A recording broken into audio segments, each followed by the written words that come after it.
नमस्कार मंडळी, प्रेमाची गोष्ट या मालिकेत आपल्याला एक से एक बडकर असे ट्विस्ट पाहायला मिळत आहे आणि असाच एक ट्विस्ट पाहण्यासाठी हा व्हिडिओ शेवटपर्यंत नक्की पहा। इकडे सागर कोळीच्या घरी पेंटिंगचे काम चालू असते।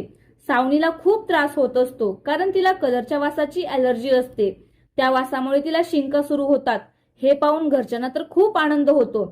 सावनी सागरच्या घरातून बाहेर येते आणि सावनीला बाहेर माधवी झाडू मारताना दिसते। ती माधवीला म्हणते, ऐका ना, आणि शिंकते। माधवी तिला म्हणते, काय तुम्ही माझ्याशी बोलताय? सावनी म्हणते, ऑफकोर्स तुमच्याशीच बोलते, इथे दुसरं कोणी आहे का? आणि खूप शिंकत असते। सावनी म्हणते, मी थोड्या वेळासाठी तुमच्या घरी येऊ का? इथे ना कलरचं काम चालू आहे। त्यावर माधवी म्हणते, हो हो, तुम्हाला कलरचा त्रास होतोय का? त्यावर सावनी म्हणते, हो बघा ना, माझ्या शिंका थांबतच नाही आणि खूप शिंकत असते। माधवी तिला म्हणते, नाही नाही, मागची पार्श्वभूमी लक्षात घेता तरीही मी माणुसकी दाखवून तुला घरात घेतलं असतं, पण आम्ही पण घरात कलरचं काम काढलं आहे। सावनी म्हणते, हो का? कोणत्या मुहूर्तावर ह्या दोन बायकांनी कलरिंगचं काम काढले काय माहिती, असं म्हणून ती पुन्हा रागारागात सागरच्या घरात जाते। सावनी घरात येते आणि पाहते तर काय, सागर, इंद्रा आणि त्यांची मुलगी ते तिघेही टाळ्या देऊ देऊ हसत असतात। हे आता मात्र सावनी पाहते आणि शिंकते। तिच्या शिंकण्याचा आवाज ऐकून सगळ्यांचं लक्ष सावनीकडे जातं। आता मात्र सावनी रागात म्हणते, अच्छा अच्छा, मुद्दाम केलं आहे ना हे सगळं, मला त्रास देण्यासाठी मी इथून जाऊ एवढंच वाटतं ना तुम्हाला? आत्ताच्या आत्ता मी इथून निघून जाते, माझ्या मैत्रिणीच्या घरी निघून जाते आणि आदित्यला पण क्लासमधून घेऊन जाते। त्यावर इंद्रा म्हणते, आदित्यला कशाला? तुला त्रास होतोय ना, मग तू जा ना, त्याला कशाला नेते? तो राहील इथे, त्याला नाही त्रास होत, तूच जा ना, हे काम 2-3 दिवस चालणार आहे, तू तिकडे 2-3 दिवस राहा, मग वाटलंच तर ये परत। त्यावर सावनी म्हणते, मी काय तुम्हाला मूर्ख वाटते का? मी मूर्ख नाहीये, मूर्ख मी नाहीये, तुम्ही आहात, तुम्ही सगळे मूर्ख आहात। मला माहिती आहे हे सगळं तुम्ही मुद्दाम करत आहात आदित्यला माझ्यापासून दूर करण्यासाठी, पण मी पण जिद्दी आहे, मी माझ्या आदित्यला माझ्यापासून दूर होऊ देणार नाही, त्याला सुद्धा घेऊन जाणार। तेवढ्यात मागून मुक्ता तिला म्हणते, सावनी थांबा, आणि मुक्ता तिला सॉरी म्हणते।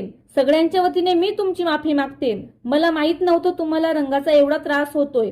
यावर सावनी त्या तिघांकडे बघून म्हणते, सगळ्यांना सगळं माहिती आहे, नाटकं आहेत नुसती। तरीही मुक्ता तिला म्हणते, खरंच मला यातलं काही माहित नव्हतं, ट्रस्ट मी, मला माहित असतं तर मी हे सगळं होऊच दिलं नसतं, आणि मी म्हणते ना तुम्हाला मनापासून सॉरी। आणि सावनीला विनवणी करते, प्लीज तुम्ही आदित्यला इथून घेऊन जाऊ नका। सावनी मात्र मुक्ताचं काहीच ऐकत नाही, बॅग भरून घराबाहेर येते। मुक्ताही सावनीला थांबा थांबा सावनी असं म्हणत तिच्या मागून येत असते।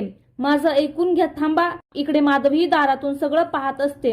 मुक्ता जोरात ओरडून म्हणते, सावनी काय प्रॉब्लेम आहे? सॉरी म्हणून झालंय ना, कशाला एवढा सीन क्रिएट करताय?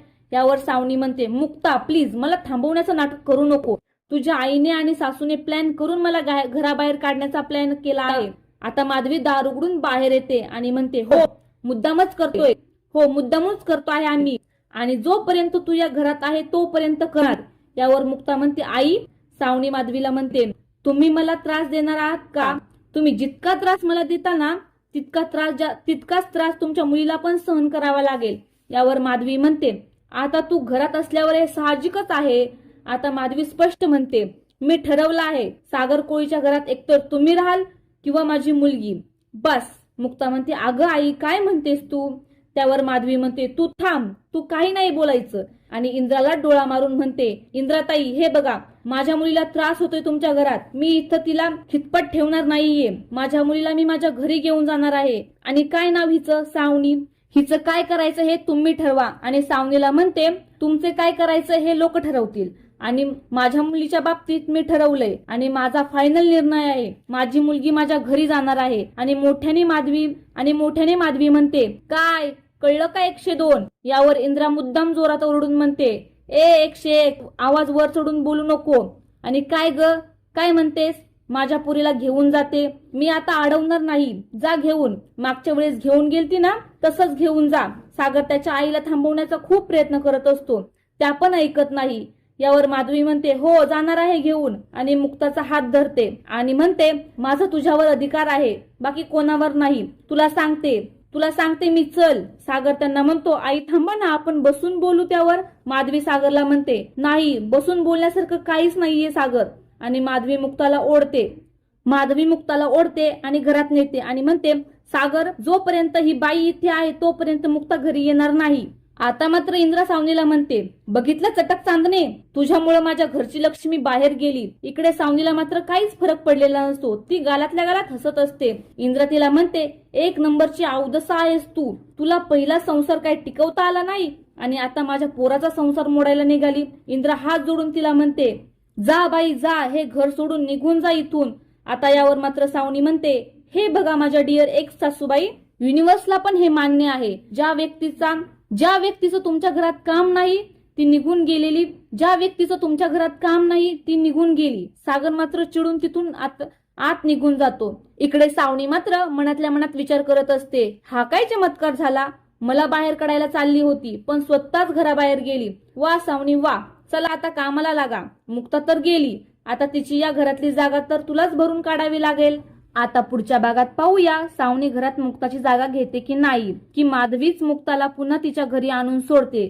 असेच नवनवीन व्हिडिओ पाहण्यासाठी आमच्या चॅनलला सबस्क्राईब नक्की करा. व्हिडिओ शेवटपर्यंत पाहिल्याबद्दल धन्यवाद.